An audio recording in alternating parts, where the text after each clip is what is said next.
Of all the cameras that I've owned through the years, perhaps this is one that I enjoy using the most. Well, maybe not the most, but I actually do enjoy using this quite a bit. This is the Zeiss Ikon Ikonta 520/2.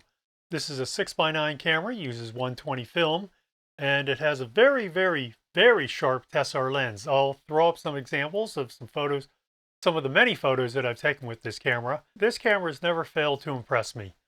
So let's get this on the video bench and talk about it and see what makes this such a great camera.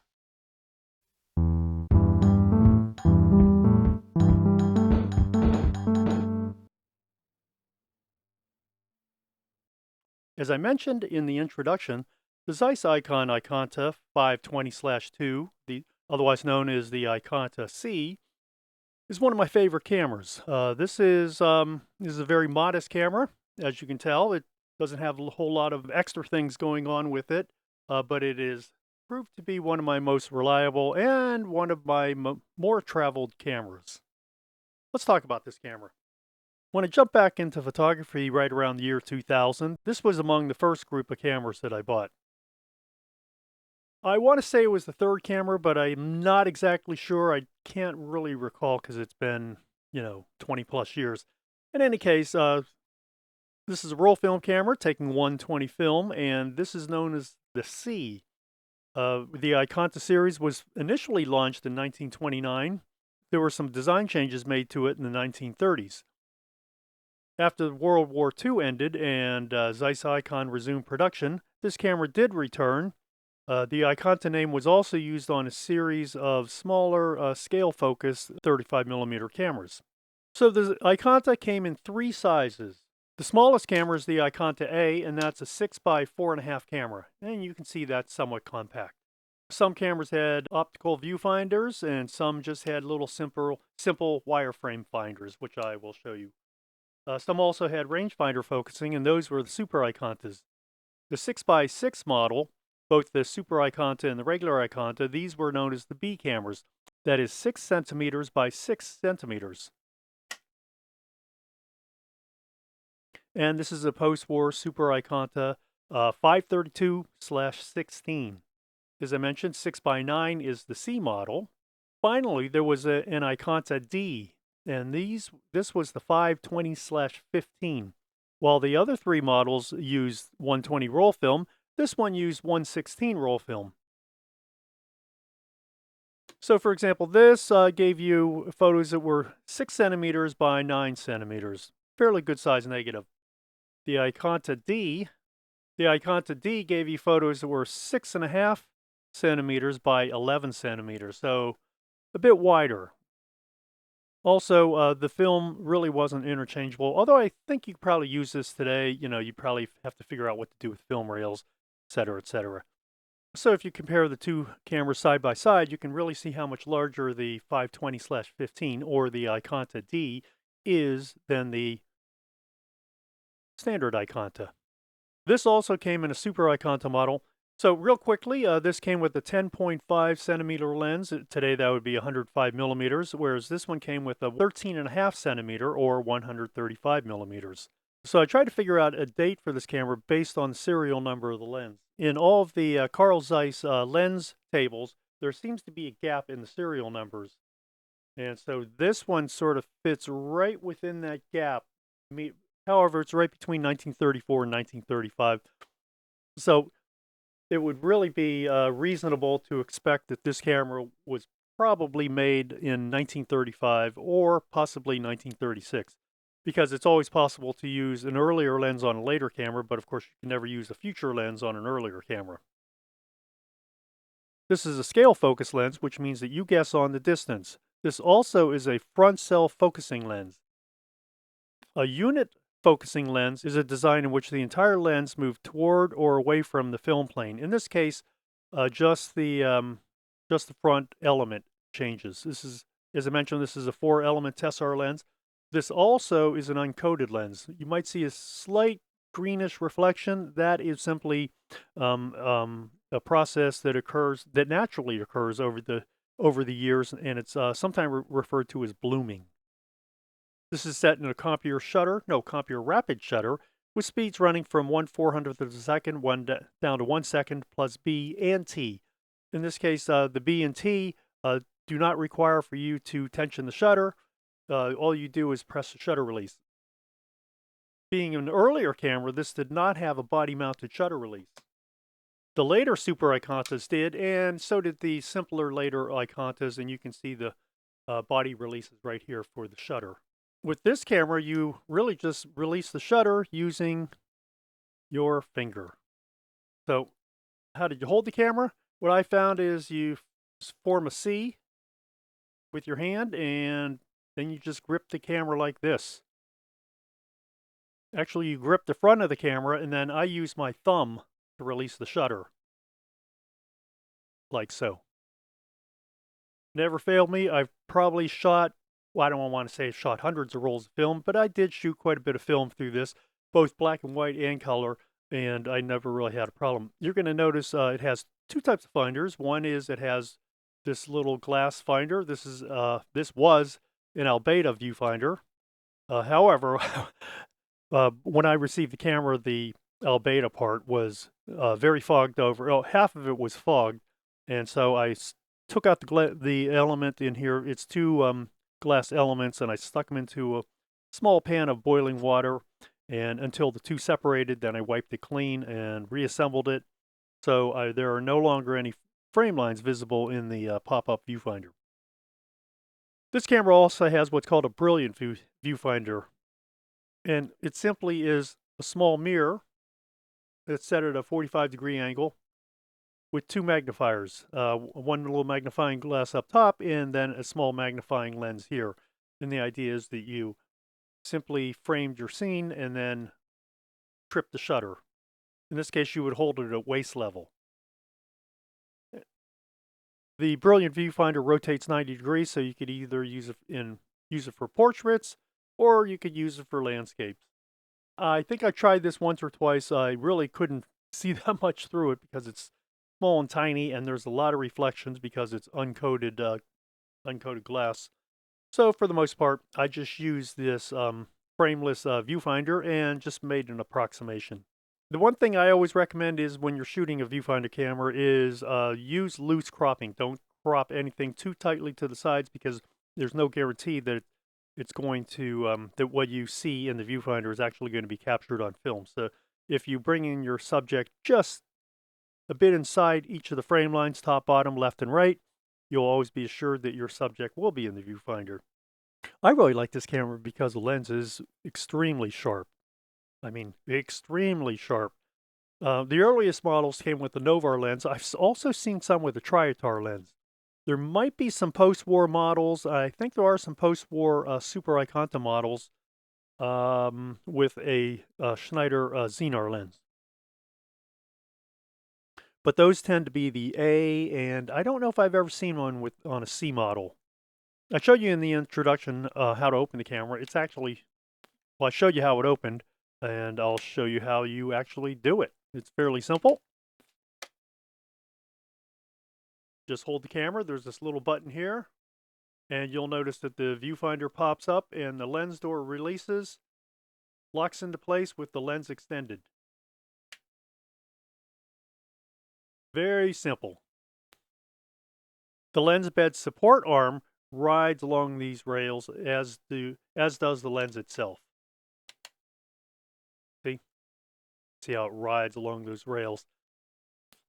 And these are polished, I believe, steel, not aluminum, but so these are polished steel rails. To collapse the camera, real simple. You just press down on the arms, press them toward the back of the camera. You'll hear a click, and you'll see how that lens releases right away. Now you just simply fold the camera. Real simple. If your camera does have that brilliant viewfinder, you always have to make sure it's in portrait mode. You cannot collapse the camera with it in. See how it strikes that? Set up for landscape. So take that, rotate that 90 degrees to the left, and you'll always be in good shape. Real quickly, I'm just going to show you a couple of the other iterations of the Ikonta. Here is a post-war camera. You'll notice that it's going to be roughly the same size. Of course, why wouldn't it be? Because They're both 6x9 cameras.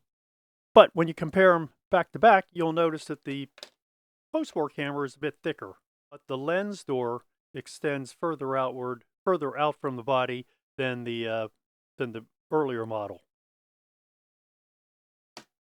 This also is self-erecting, so if you push a small button, you'll notice this has a body release. So if you push a small button, the viewfinder pops up, the lens door opens, and I don't know if, let's see if the lens bed locks into place. Oh, there it goes. It needed a bit of help. Anytime a camera needs a bit of help, it always means that there that this camera, it's possible that this camera was dropped sometime, always hard to say, or possibly it just needs a bit of cleaning up to do on those rails. Although in general, it's a pretty clean camera. Now this is a post-war lens. It says Zeiss. This one says Zeiss Opton. Yes, Zeiss Opton was a designation that they use on post-war lenses. And oddly enough, unlike most of the cameras, remember they had switched over to millimeters post-war. This one is 106 millimeters rather than 105 millimeters, which was the standard length for the C camera. Although in practice, you wouldn't see any difference between a 105 millimeter lens and a 106 millimeter lens. The Super Ikonta was always considered to be one of the finest examples of the Ikonta design.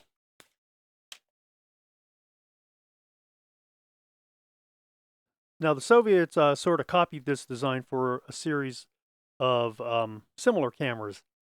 I haven't handled one, but what I've read is that they're not quite as well constructed as a Zeiss Ikon camera. And I think that probably is no surprise. Now, this uses a rangefinder that has rotating circular prisms right here. And then this is part of your rangefinder assembly. And this actually is an Albedo viewfinder, and you can see how it has that silverish look to it from the front.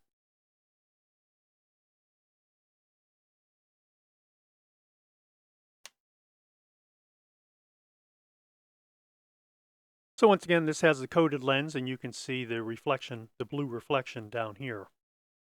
This is a 105 millimeter lens, as were nearly all of the Ikonta Cs, except for that one that has 106 for some reason. Near the end of the Ikonta series, they introduced this intermediate model. This is what's affectionately known as the Mess Ikonta. Mess being the English version of a much longer German word, which I'll put down at the bottom here, bottom of the screen. There also was a B version of this, 6x6 version of this camera, of the Mess Ikonta, and a 35 millimeter version. They all had a very similar design. I find this design of the camera to be actually fairly attractive. Once again, a coated 105 millimeter lens set in a computer shutter. In this case, it's a synchro computer shutter. This features uncoupled rangefinder focusing. So you would peer through. On the back, you have two eyepieces, one for focusing, one for composing your shot. Here you would focus your shot. In this case, they're overlapping images, so you focus until the two are aligned. Then you would read the distance from this small scale here, and then transfer that distance to the lens. The Ikonta series always used front self-focusing lenses, whether it be a Novar, a Triatar, a Xenar, or a Tessar. They're always front self-focusing lenses. And they all pretty much collapse the same. Press down on these two arms on either side, and then it closes up fairly easily. Compact camera overall. Getting back to my original Ikonta C camera, 6x9, you'll see that this camera is much simpler, as I was mentioning before. Up here is your lens release button, and these two are at the top of the posts that hold the film in place in the film chamber. On the bottom of the camera, I'm going to close up this viewfinder briefly. On the bottom of the camera, fairly simple. You have a tripod socket right here, and you have your film advance. This is known as the film advance key. On later cameras, the film advance moved to the top of the camera. And as I mentioned, they also added a body release. With the lens door closed, not much to see. You have two things. One is another tripod socket, and the second thing is this little swing out lever. And the lever is merely a foot that allows you to rest the camera upright. Without the foot, the camera tilts forward. And you can see how that works. See, without the foot, the weight of the camera pulls forward like this. This allowed you to take, let's say, a self-portrait and rest it on a table or a desk or some other flat surface. On the back, it's fairly simple. You can see the Zeiss Ikon logo embossed into the leather. On the end here is the model number, which is 520/2. With the Zeiss Ikon cameras, /2 meant 6x9, /16 meant 6x6, and no number meant 6x4.5. /15 was reserved for those cameras that took 6.5x11 film using 1/16 film. Later cameras embossed the serial number into the leather right here.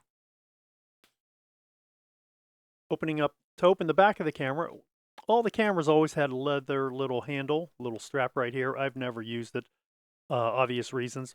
This camera is probably 90 plus years old, so even when I bought it when it was 70 plus years old, I still didn't trust the leather, so I just didn't think it was a good idea to walk around with your camera holding it by this. So I just don't use that little leather handle. Okay, open up the back of the camera. There's a small little button. There's a small little button right here, and there's an arrow right above it. Just simply push that above. Simply push that toward the top of the camera, and the back pops open. Watch. Well, yeah. Then you can pull the camera open. Here in the back, as you might expect, it's fairly simple. There's a little logo here. There's a little sticker here for Zeiss Ikon film. Zeiss Ikon used to market its own film. I don't know if it produced its own film. Probably not. It probably just marketed the film. There's the pressure plate, and you'll see the two little posts here to hold your lens, your fresh roll film, and your take-up spool in place. These were sprung, so you could pull this out, make it easy to either to insert a roll film or to remove a roll film. Let's see if I have a roll film. Sometimes I do, sometimes I don't. Doesn't look like I have one right here this second. Loading these films is always very simple. You simply took out that paper leader, put it into this slot in the take-up spool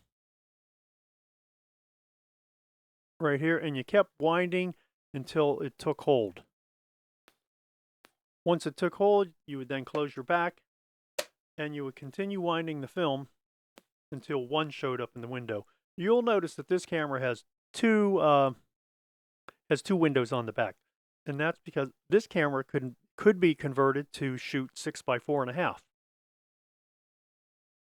In order to do that, you would need this little insert in the film chamber. You'll see that it actually says Zeiss Ikon and then 6x4.5. Or it really says 4.5x6.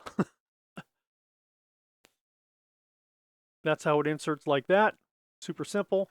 So if you were shooting 6x4.5 photos, that means normally you would get 8 6x9 photos on a roll of 120. When you shoot 6x4.5, you get double that number, so you would get 16 6x4.5 photos on a roll of 120. So how it would work if you were shooting 6x4.5, you would wind until number one showed up in this little red window. Notice that these earlier cameras did not have any little cover for the red window. Later cameras did. They had a sliding cover.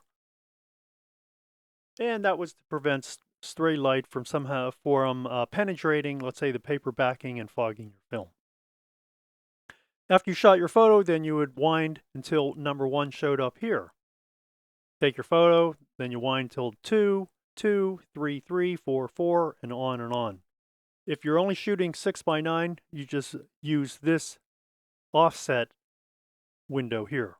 So you shoot number 1, then you wind till number 2 shows up, take your photo, wind till number 3 shows up, etc., etc. In fact, it has a little notation here showing 2 film sizes. Let's take a look at the weight of all these cameras. Okay, so the Ikonta C is 1 pound, 8.5 ounces. What about the post-war Ikonta C? That is 1 pound, 11.2 ounces. So that is a few ounces heavier. How about that little Ikonta A? It's a post-war camera. And this is 1 pound, 1.6 ounces. We could even say 1 pound, 2 ounces. I do have a regular Ikonta B, but I couldn't find it. So we're going to use the Super Ikonta B. Ooh, now this one has some serious weight to it. 2 pounds, 2 ounces. So it weighs more than either of these 2 cameras. How about the Super Ikonta C? So this is the next heaviest one, almost 2 pounds, 1 pound, 15 ounces.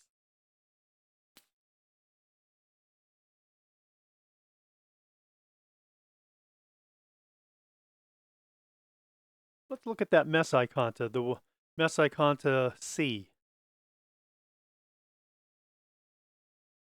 1 pound, 15 ounces. So this and the Super Ikonta weigh the same, are essentially the same weight, just shy of 2 pounds. With the Super Ikonta B, 532/16, weighing in at 2 pounds, 2 ounces. So what drew me to this camera originally? To be fair, it was, I think I saw it pop up in an eBay auction and it looked interesting and had no idea of the history of the camera. In fact, I pretty much didn't know anything about the history of cameras, so it just looked like an interesting camera, so I bought it. After shooting with it one time, I was immediately hooked on this camera, and I've shot with it quite a bit, and I've always enjoyed it. I do have a Super Ikonta version of this camera, probably about 2 years older, and I've used that one quite a bit, and I think the Tessar lenses on both of these are really outstanding. And I'm going to show off a couple photos just to really give you an idea of how good they are. This panoramic photo that I'm showing actually was 3 different photos taken from 3 different locations on a platform. I didn't intend to actually shoot a panorama. I just happened to shoot 3 different shots. And when I got them back, I thought, it'd be interesting if I put all 3 of these together. Now, I think it would have been much better if I had actually shot these with the intention of doing a panoramic image, but I didn't. And it took me hours literally hours to take. I think at that time they were roughly 50 megabyte scans each, which I then combined in an image editor, and it took a long time to. It took a long time. I'll leave a link below where I can explain the whole process of creating this panoramic image. I shot a lot of this around Hong Kong. Oh, the one thing I wanted to mention is the type of filter it uses. You'll notice there are no filter threads, and there's no way to thread a filter to the outside either. So these simply use push-on filters. They just pushed onto the front of the lens. So one time when I was shooting, I thought I was shooting black and white film, so I thought, oh, you know what, let's throw a yellow filter on to get a bit more contrast in the sky. So then when I unloaded the film, to my horror, I found out that I learned that I had actually had Ektachrome 100 film loaded. So I shot half of the roll with a yellow filter on the front of the lens, which oddly enough, and you'll see this photo here, which oddly enough made it look like it was late afternoon rather than 10 in the morning when I took this photograph. So we're going to blow up different sections of this photo and you'll see just how sharp this lens is. I think I've only used this on a tripod a couple of times. Mostly I've shot it handheld. Like I said, always like this camera. It's very compact, folds up, gives you a really nice, really large negative. It's probably right, well, it really pushes the boundaries of medium format. Can't really call it large format, but it's close. It's close. It's probably as close to large format as you can get without actually using sheet film. Although the Super Ikonta D, of course, would be better, but it takes 1/16 film. 1/16 film was introduced in 1899 and continued in production until 1984. Despite this being an uncoated lens, I really haven't had a problem with flare, and that's a bit unusual because you would expect the lens to flare a bit more easily because the front element is right up front. I think I have used a lens shade on occasion, although this lens has pretty decent contrast, I've thought, using it in a variety of lighting conditions. I've used this indoors, outdoors, during the day, at night, in sunshine, in rain, pretty much everything you could think of. This lens really has never failed to impress me. It's interesting because by the time the 1980s rolled around, very few people were using a folding camera, although the Rolleiflex was still very popular, so they were still using roll film camera. But I don't know how many people were still using a 1/16 camera. I guess enough to justify production of the film, or perhaps, well, who knows? In any case, Kodak was still making 1/16 and 6/16 film well into the 80s. 6/16 film was a lot like 620 is to 120. It's the same physical size, but it's on a much smaller or much thinner film spool.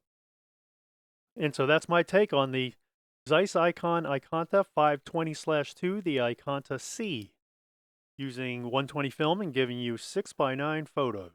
And that brings us to the end of this video. I hope you enjoyed this video, and if you did, think about giving me a like or a subscribe below. If you want to leave a comment, or if you have a camera in mind you'd like me to take a look at, and which I hopefully have, but if I don't, might consider purchasing it, unless it's like a $6,000 Leica or $6,000 Alpa or Hasselblad. Well, we'll see. I need to talk about the Hasselblad someday. Anyway, you can leave a comment below, or you can send me an email at contact@camera-talk.net. And I hope to see you on the next video.